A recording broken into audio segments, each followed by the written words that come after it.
Kita beralih ke berita lainnya, pemirsa. Keberangkatan ke Tanah Suci, seluruh perlengkapan calon jemaah haji Kota Palembang, mulai dari koper dan perlengkapan lainnya sudah diberikan kepada calon jemaah haji.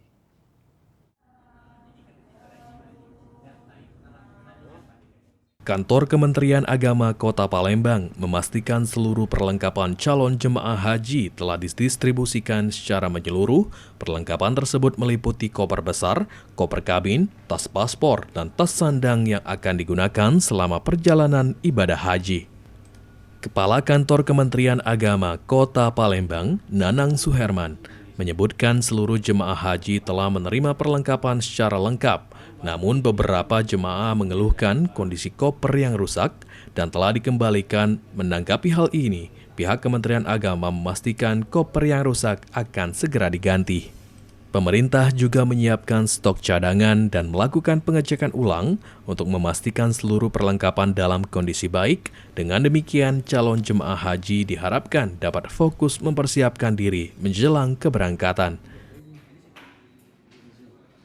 Perlengkapan haji sendiri apakah sudah dipersiapkan atau gimana, Pak?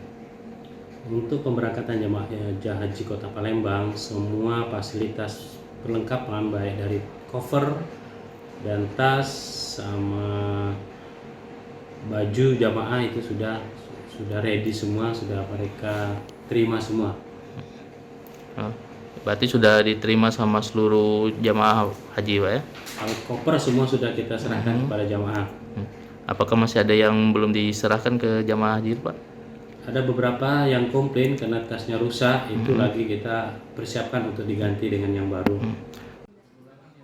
Pemerintah menghimbau calon jemaah haji untuk menjaga kesehatan dan mengikuti manasik haji agar ibadah berjalan lancar.